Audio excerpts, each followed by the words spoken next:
The Bill and Melinda Gates Foundation is the world's largest private charitable fund, giving $46 billion in grants since its founding in 2000 and literally saving millions of lives. The Microsoft co-founder came to Washington this week to make the case for American leadership and the need for foreign aid in the era of America First. When we sat down at the Chamber of Commerce, that's where we began. There was a recommendation by the executive branch to make fairly substantial cuts to the USAID budget. And fortunately, the Congress took that proposal, which would have meant cutting people off from those HIV medicines, and they decided to maintain the foreign aid levels. Your wife, Melinda, recently talked about, and I want to quote her directly, how incredibly disappointing it is to see U.S. leadership deteriorating and the view of the U.S. deteriorating because of some of the egregious things that have been said by this current administration. What's she talking about? I hope I know. I think the particular episode there was talking about Africa and the conditions in Africa in a not in a positive way, sort of characterizing the entire continent. But in any case, you're talking about the blank countries? Exactly. And the U.S.'s engagement in Africa and around the world, there are many reasons we should maintain that. Just a pure security point of view alone would justify this level of expenditure. Now, for many people, the humanitarian part of it is also there, and that part is dramatic. And so it is disappointing when it feels like the U.S. is being short-term and the U.S. is only thinking about its interests in a very narrow way and not being the leader that says, no, we are going to help these countries get so that they can take care of themselves. The president's mantra is America First. You seem to be suggesting that in terms of America's interests, you got to look a long way beyond America First. Well, I think that the broad definition of our interests, including investing in allies and not viewing every transaction as one that we have to maximize our benefit, taking world institutions and have them just focus on the United States. What we did in terms of the post-World War II institutions has been a fantastic thing. That included having a common view of the future with our Western allies. If you really follow that line of thinking, the idea of helping Africa, of working on an HIV vaccine to stop the AIDS crisis, you just wouldn't do it. And yet I feel, even in that narrow framework of, okay, I only care about how U.S. citizens do, even in that framework, these institutions, these alliances, these investments in innovation are overwhelmingly smart things to do. Since the year 2000, 1 billion people have lifted themselves from what you define as extreme poverty. And you say that the first wave was in China and the second wave was in India. Before we get to places where the wave hasn't hit yet, what happened in those places? One of the first things you want to do in these countries is raise agricultural productivity.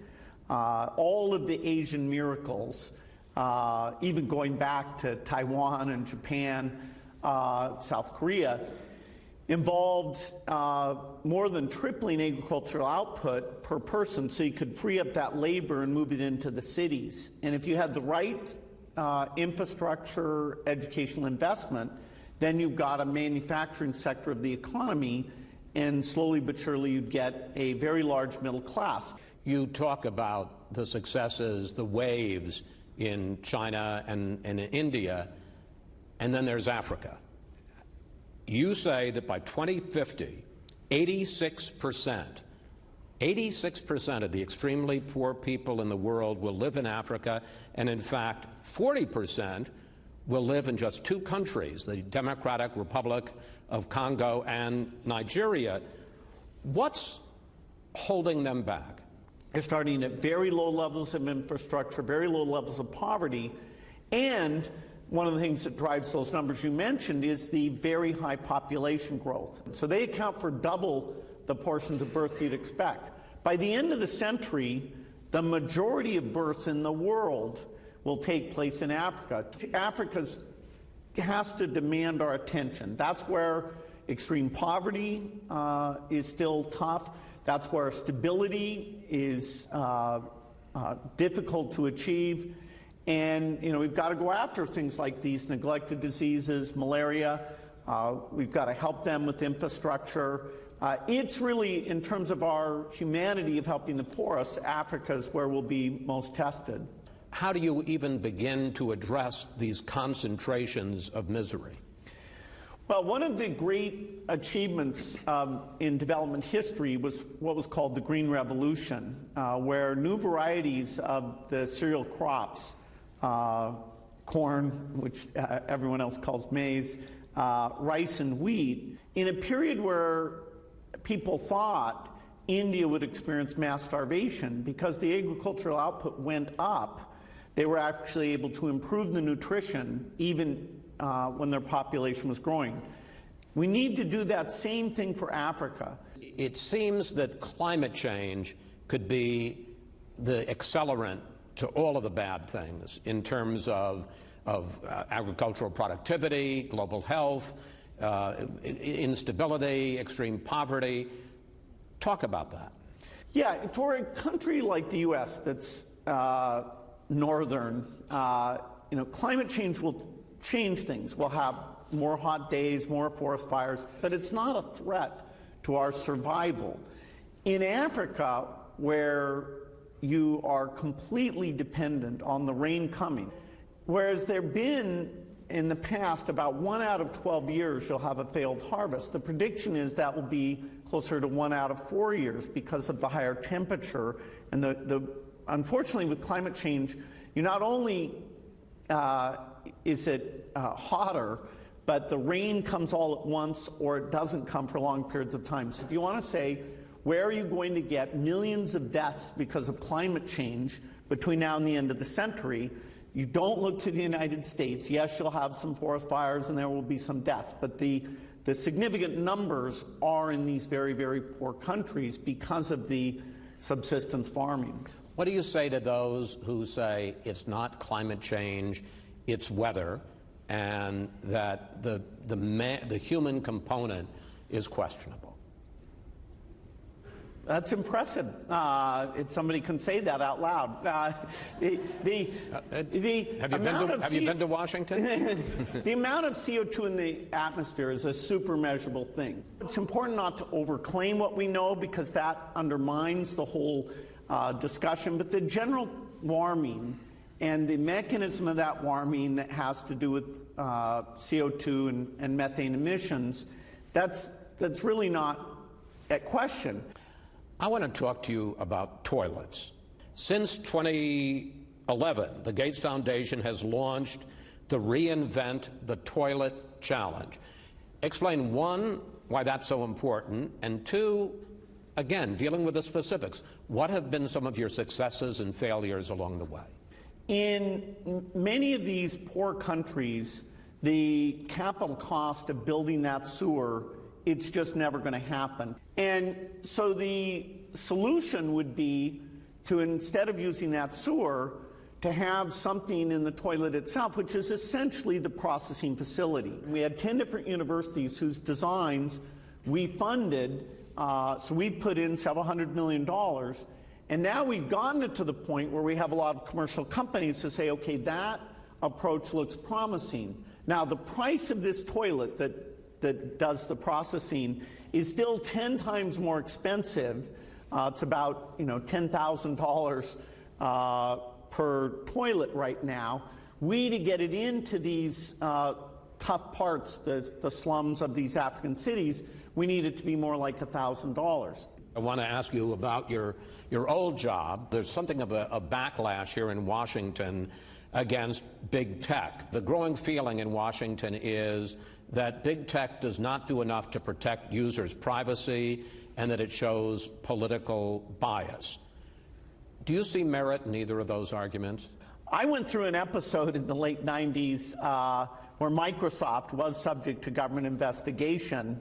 We remember. And so in a way, this is, in a small way, now it's less Microsoft now, but it's broad. Yes, the government should be talking to these companies about what they do. There's nothing inappropriate. I was naive. I didn't have an office in Washington, D.C. I thought that was a good thing, and I even bragged about it. I later came to regret that. So I'm sure these guys are learning better than I did, that they need to come back here and start a dialogue, and there will be new types of regulation for these companies. And you don't have a problem with that? I mean, you think that's appropriate? The notion that there will be privacy regulation, that makes a lot of sense. The notion that this ability to identify anyone, that we're going to think about how do businesses get to use that and how does the government use that, it makes a lot of sense.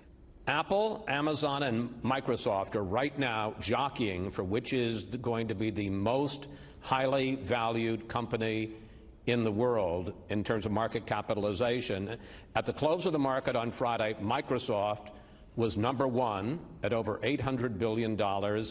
Apple, $799.5 billion. Does that give you any pleasure? You know, when I was starting Microsoft in my 20s, the idea that we could create a company that was, would beat IBM, because they were the big monolith, and, we understood software and they didn't, and we believed in these cute small machines to empower individuals, and they believed in these big machines. It was kind of mythic that we were going to beat IBM. By the time Microsoft valuation passed IBM, which is now, 15 years ago, it didn't feel like that big of a victory. And so it's really better to define yourself by an aspiration. Can software improve education? Can software help, medical care costs in the U.S. just keep going up dramatically? Can software play a role there? So yes, I'm very proud of Microsoft and the vision that software and technology would make a big thing. It's led to the five most valuable companies being these tech companies. So I do think it's a vindication of the importance of technology, which now is coming with a lot of responsibilities as well. Bill, it's an honor to talk to you again. Thank you. Great.